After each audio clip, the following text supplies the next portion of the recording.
అన్న మీ మీటింగ్ వింటాం కానీ మా బాధలు ఏమన్నా వింటారా అన్నాడు. వింటాం తల్లి చెప్పు అన్న.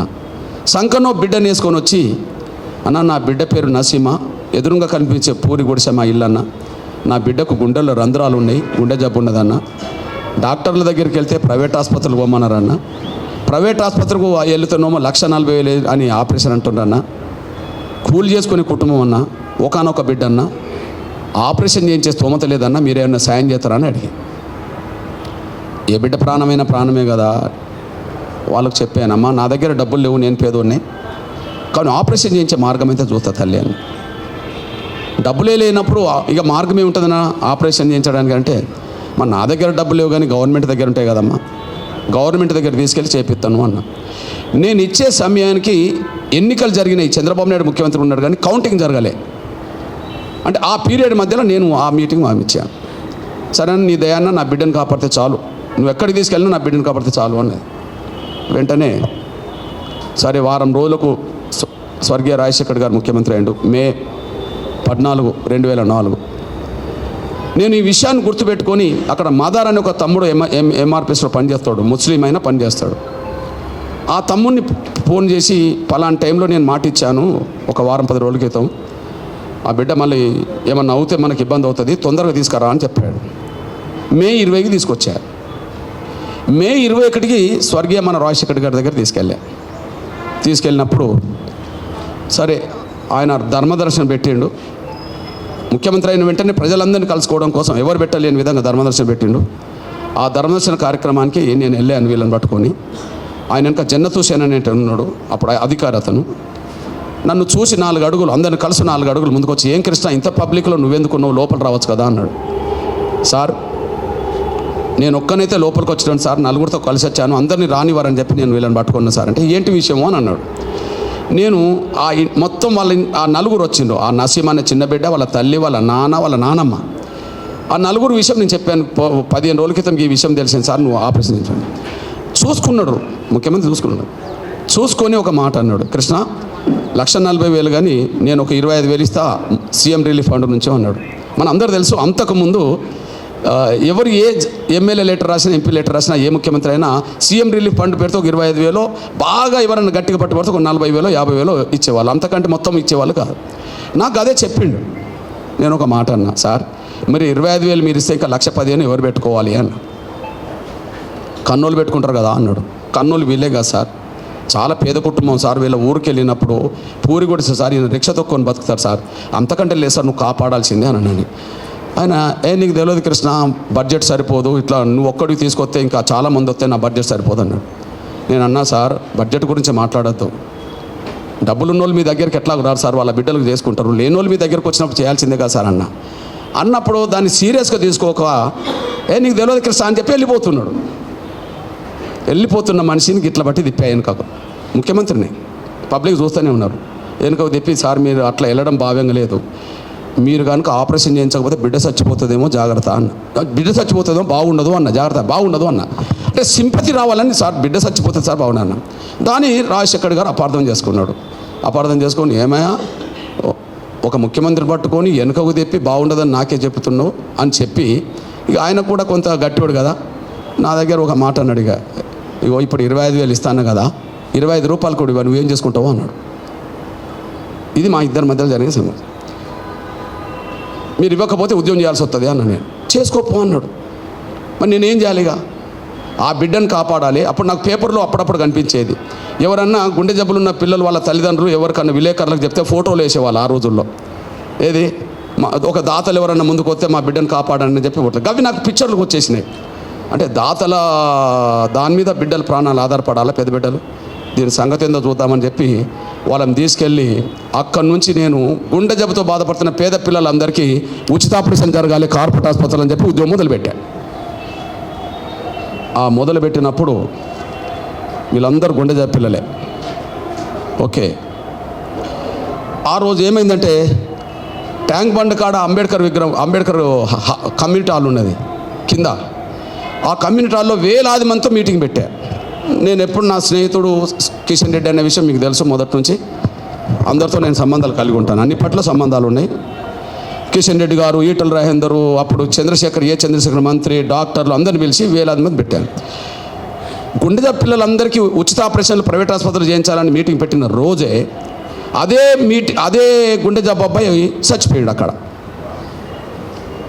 ఇది చూడండి, ఇది 2004 పిచ్చారు. అంటే గుండె జబ్బు ఈ అబ్బాయి ఈటల రాజేందర్ నియోజకవర్గం సంబంధించిన శనిగరం గ్రామానికి సంబంధించిన వ్యక్తి, కమలాపురం మండలం. ఈ అబ్బాయికి చంద్రబాబు నాయుడు గారు గవర్నమెంట్ 25,000 ఇచ్చింది. కానీ మిగిలిన డబ్బు పెట్టుకోలేని పరిస్థితిలో ఉచిత ఆపరేషన్ల కోసం ఉద్యమం జరుగుతుంది కాబట్టి తండ్రి పట్టుకొని వచ్చేసాడు, తల్లి కూడా లేదు. ఇక అక్కడికి వచ్చి చనిపోయాడు. ఏం చేయాలి, ఇంకా లాభం లేదనుకొని చెప్పి ఈ డెడ్ బాడీని నేను, కిషన్ రెడ్డి అన్నను ఇద్దరం కలిసి చేతులు పట్టుకొని మోస్తూ హైదరాబాద్ మొత్తం ట్యాంక్ బండ్ ప్రదర్శన చేసి ట్యాంక్ బండ్ కాడ కూర్చొని ఈరోజు వచ్చిన పిల్లలందరికీ ఉచిత ఆపరేషన్ చేయాల్సిందే అని చెప్పి పేద ఉద్యమంగా మారింది. అది 2004 ఆగస్టు 7. అప్పుడు రాజశేఖర్ గారు ఢిల్లీలో ఉన్నాడు. ఉద్యోగ బాధ్యతలతో ధర్నా అని చెప్పి నాకు ఫోన్ చేసిండు. మళ్ళీ నా దగ్గర విలేకరులు ఉన్నారు, రోడ్డు మీద ధర్నా, పిల్లలందరూ ట్యాంక్ బండ్ రోడ్డు మీదనే కూర్చున్నారు, వాళ్ళ తల్లిదండ్రులు కూర్చున్నారు. ఆపరేషన్ చేయకపోతే మేము హుస్సేన్ సాగర్ చేస్తామని వీళ్ళు రోడ్డు మీద కూర్చున్నారు. అక్కడ డెడ్ బాడీ ట్యాంక్ బండ్ కాడ పెట్టుకొని కూర్చున్నాం. చూడండి, అంతిమంగా రాజశేఖర్ గారు ఫోన్ చేసిండు. ఏం కృష్ణ, కొత్త డ్రామా మొదలు పెట్టినావా అన్నాడు నన్ను. ఆయన ఢిల్లీలో ఉన్నాడు, ఇక్కడ లేడు. నేను డ్రామా కాదు, ఉద్యమం కాదు సార్ నేను అన్నా. ఉద్యమం కదా సార్ అన్నాను. ఏం ఉద్యమమే నీ ఉద్యమం? 1000 మంది పిల్లల్ని రోడ్డు మీద తీసుకొచ్చి ఇప్పటికిప్పుడు ఆపరేషన్ చేయమన్నా మేడ మీద కత్తి పెడితే నేను ఎట్లా చేయించాలి అని అన్నాడు.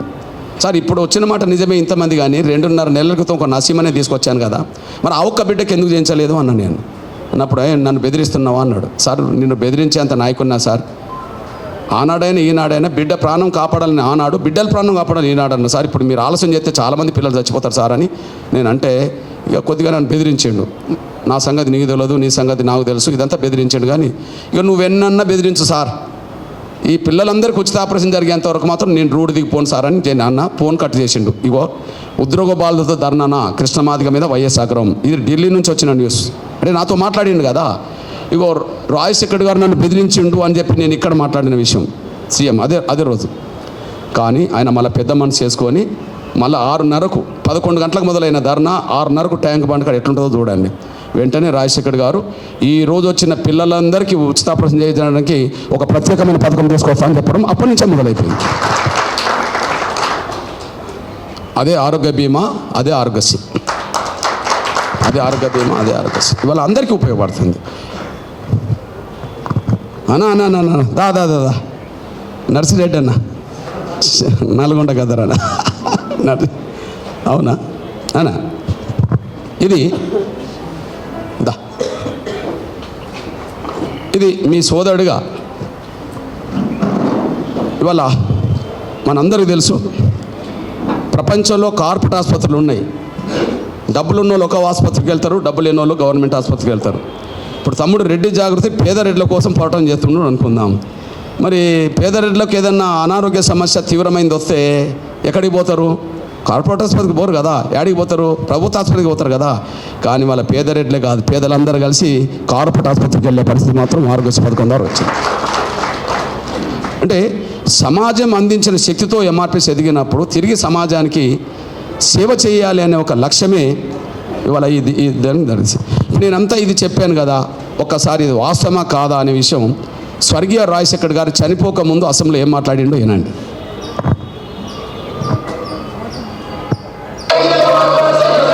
అంతకంటే ముందు ఈ రాజీవ్ ఆరోగ్యశ్రీ ఏర్పాటు చేయడానికంటే ముందు మరో సమస్య వచ్చింది. మేము అధికారంలోకి వచ్చిన మొదటి సంవత్సరంలోనే చిన్నపిల్లలకు సంబంధించిన గుండె ఆపరేషన్లు చేయించమని చెప్పి ఒక పెద్ద ఊరేగింపు చేశాడు మందకృష్ణ మాదిగ. మినిస్టర్ గారు ఆయనకు కూడా 12 సంవత్సరాల వయసున్న పిల్లలందరికీ చేయించాలని చెప్పి ఊరేగింపు. ఆయన ఆ విధమైన ఊరేగింపు తీస్తూనే 12 సంవత్సరాల నుంచి, అంటే మేము అధికారంలోకి వచ్చిన మొదటి సంవత్సరంలో 12 సంవత్సరాల వయసున్న వాళ్ళందరినీ ఒక ఊరేగింపుకు తీసుకొచ్చి ఆ ఊరేగింపులో అలసటతో 22 చచ్చిపోయారు కూడా పిల్లలు. మా దృష్టికి వచ్చిన వెనువెంటనే ఏమాత్రం ఆలస్యం అంతకంటే ముందు ఓకే అంటే వెంటనే ఏర్పాటు చేసామా లేదా అనేది ఆరోగ్యశ్రీ పథకం రాకముందు జరిగిన ఉద్యమం ఇవాళ పేదలందరికీ కులంతో మతంతో సంబంధం లేకుండా పేదలందరికీ నేను చేయడం. ఎంఆర్పిఎస్కు శక్తినిచ్చింది సమాజం అయినప్పుడు తిరిగి సమాజం కోసం మనం పాటుపడాలి కదా అని చెప్పి అనుకున్న పోరాటం రూపమే ఇవాళ అందరికీ 17-18లో గౌరవ నరేంద్ర మోడీ గారు ఆయుష్మాన్ పథకం తీసుకొచ్చిండు. ఆ పథకం రూపకల్పనకు వచ్చేటప్పటికి ఇక్కడ ఆరోగ్యశ్రీ పథకానికి ఏ వైద్య బృందం అయితే పనిచేసిందో అక్కడికి అదే వైద్య బృందం పనిచేసి దానికి రూపకల్పన చేసి వచ్చేసింది. దేశవ్యాప్తంగా ఒక పథకానికి మళ్ళీ రూపకల్పన చేయడానికి దారితీసింది. మీ సోదరుడిగా నా వంతు సమాజం పట్ల బాధ్యత ఎట్లుంటుంది అనే దానికి ఒక ఎగ్జాంపుల్.